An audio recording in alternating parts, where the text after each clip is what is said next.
Welcome everyone to another edition of Holding Court. I'm Don Heath. And I'm Rich McGowan, and in this week's edition we're going to have interviews with coaches from Savannah Christian as well as Savannah High, and we'll also make our predictions for this week's upcoming games. You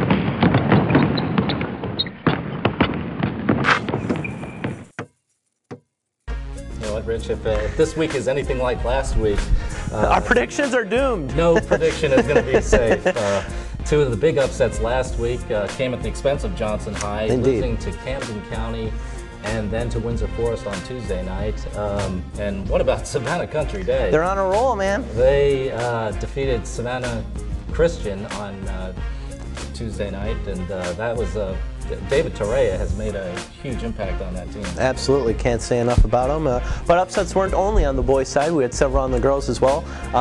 Beach dropped its first region game on the road to Camden County, and that makes that region much more interesting now with Beach and Bridewell now tied at the top of those standings. Effingham County girls badly stubbed their toe against South Effingham. It looked like the Rebels were on the verge of getting themselves back into the region and had a big game coming up this weekend on Friday night, but they overlooked the Mustangs and it bit them, and that was a stunning upset. That was a surprise. That was Woke very up in the morning and didn't believe what I was reading. That's right, and also Savannah Christian went on into its rivals' home court at Savannah Country Day and knocked off the Hornets in overtime. That gives the Raiders their 5th straight win, and now they're tied for 2nd in the region with Country Day. Well, that win kind of surprised me too. I thought Country Day would hold court there. That is a very good win for the Raiders, and as a matter of fact, I went out to Savannah Christian this week to talk to Coach Toy Bird about the role her Raiders are on. We actually went down by, I think, 12 points at one time. Is that right? Wow. And so at that point in time, we adjusted, and that's the one thing I can say about this team is they have gotten a lot better about adjusting in the middle of a game. And when we adjusted our defense a little bit, it really kind of, the momentum changed, and our girls, going into the third quarter, we said we were not going to have a letdown. We were going to take this into the next quarter and the next 2 quarters, and then of course we didn't realize we were going into overtime. But and then overtime, it just it was really neat because you saw the girls really say, okay, we're not going to lose this game. So. Okay. Okay. Well, moving on to this week's games. Yes. Rich, last week you and I were talking about what a big game Johnson against Savannah High was going to be. Absolutely. Looking forward to it. It was two teams with one region loss. I mean, it was. That was then. This is now two games later. Johnson's now has 3 losses in the region, and really becomes a must-win game for them now if they want any hope to get back in this. Yes, it does. I asked Coach Jordan, Tim Jordan, about this game coming up against Johnson, and this is what he said.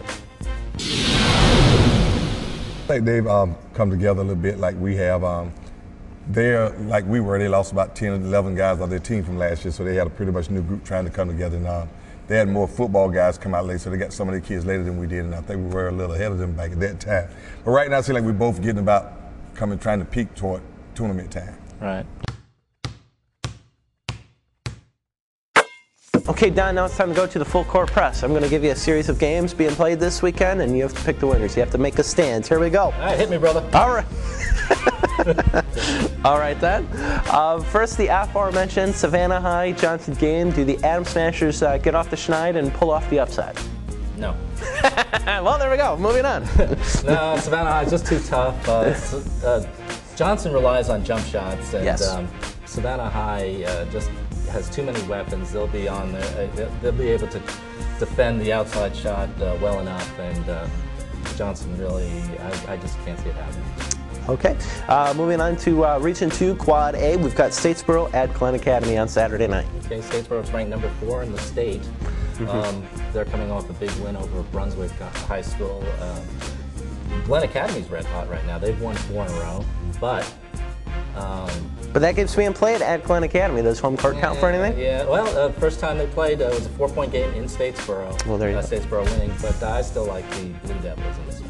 All right, and going back to Friday night now, Liberty County is at Thompson. Who do you like? Liberty County at Thompson. Thompson played Liberty County tough the very first time they played. Thompson's on a little bit of a roll, 3 in a row. Liberty lost its last game out to Washington County. Yes, they did. So you might think that Thompson has a chance? one might think so. One might think so.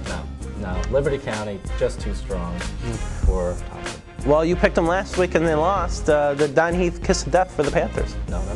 I took Washington County. Did you? Yes. Yes, we picked Washington County.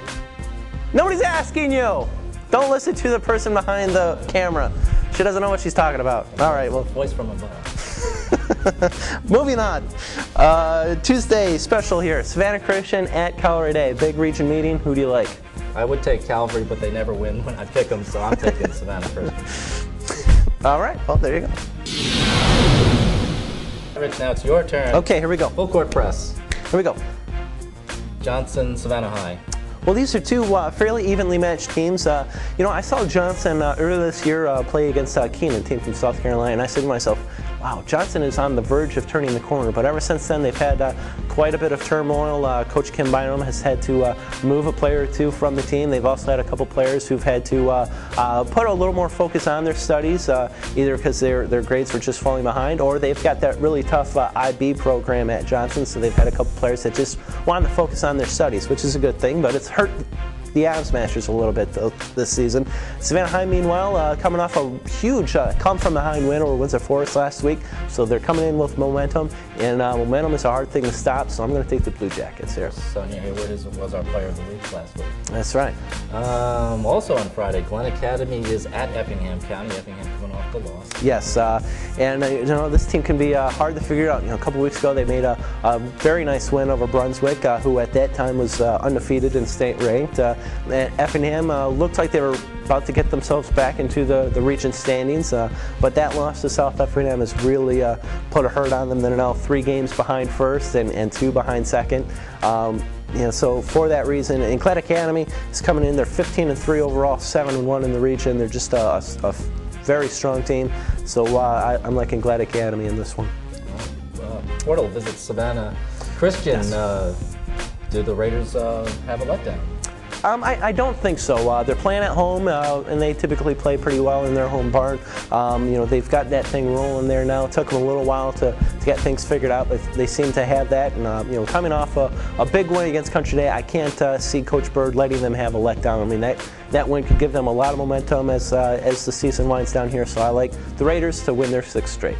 Okay, and then a Tuesday night special, yes. It's Beach at Bradwell. Yes, this is basically for the region championship for the regular season. Both teams come in with 1 region loss, and their schedules look fairly favorable, shall we say, the rest of the way out. So this really is basically a game of winner take all, I think. These are two teams playing pretty good basketball right now. Beach's loss last week aside. I saw Bradwell last week against Brunswick. It started out a little slow. They won't be able to do that against Beach, not with scores like Kalia Watson and Monique Willis. If Bradwell starts slow, they can find themselves buried. But they're playing on their home court, and I like teams on their home court in close games, so I'm going to pick the Tigers in this one. Oh, enough of this bull. He said enough. That's all the time we have for this week. Thanks for watching Holding Court. I'm Don Heath. And I'm Rich McGowan. Be sure to check right back here next week to savannahnow.com/prepcentral for another edition of Holding Court. Thanks a lot.